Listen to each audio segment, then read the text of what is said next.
వృషభ రాశి వాళ్లకు వివిధ రూపాల్లో అనుకూలతలు పెంచుకోగలుగుతారు.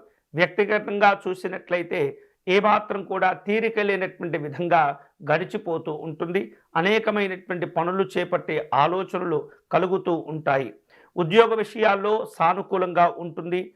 మంచి మంచి అవకాశాలతో కూడినటువంటి పేరు ప్రఖ్యాతులు లభిస్తూ ఉంటాయి.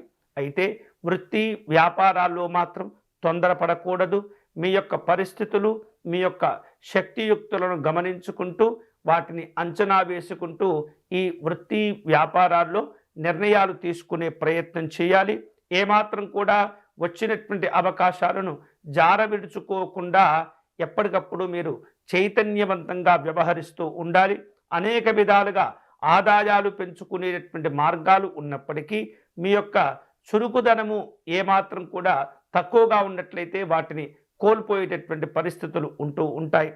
వీలైనంతగా క్రమశిక్షణతో ఉండటము, కఠినమైనటువంటి పద్ధతులను అవలంబిస్తూ మంచి మంచి అభివృద్ధి సాధించుకునే ప్రయత్నాల్లో తీవ్రంగా కష్టపడే ప్రయత్నం చేయండి. ముఖ్యంగా ఆర్థిక విషయాల్లో ఇతరులపైన ఏమాత్రం కూడా ఆధారపడకపోవటం మంచిది.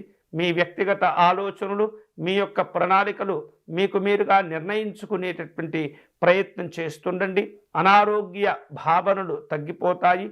ఆరోగ్యాలు కూడా కుదుట పడుతుంటాయి. కానీ కొద్దిగా శ్రమ పెరగటము, ఒత్తిడి పెరగటం వలన అప్పుడప్పుడు అలసిపోయినట్లుగా, నీరసపడిపోయినట్లుగా కనిపిస్తూ ఉంటుంది, అనిపిస్తూ ఉంటుంది. ఇక వివిధ రూపాల్లో మీ యొక్క కష్టపడేటువంటి విధానం వలన ఆర్థికంగా మీరు ఏవైతే ఎదుర్కొంటూ ఉన్నటువంటి సమస్యలు ఉంటాయో అవి నెమ్మదిగా వారం గడుస్తున్న కొద్దీ తగ్గిపోతూ ఉంటుంది. ప్రముఖులతోటి పరిచయాలు ఏర్పడుతుంటాయి. అలాగే అవకాశాలను జాగ్రత్తగా మీరు అందిపుచ్చుకోవటం ద్వారా ఎంతో కాలంగా అనుభవిస్తున్నటువంటి కొన్ని సమస్యలకు కూడా ఈ వారం పరిష్కారం లభిస్తుంది. నిరుద్యోగులు శుభవార్తలు వింటారు.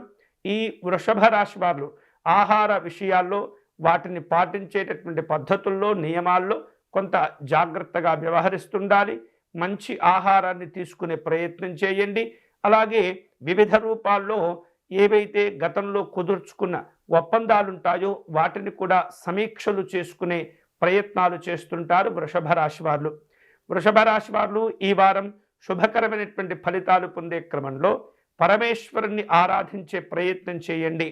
తెలుపు రంగు పుష్పాలతో స్వామివారిని అర్చించటము, పంచామృతములతో స్వామివారికి అభిషేకం జరుపుకోవటము, వీలైనంత ఎక్కువ సమయమంతా కూడా శివనామస్మరణ చేస్తూ ఉండటం ద్వారా ఎన్నో రకాల సవాళ్ళు, ప్రతి సవాళ్లలో మీరు విజయాలు సాధించుకునే అవకాశాలు కలుగుతాయి.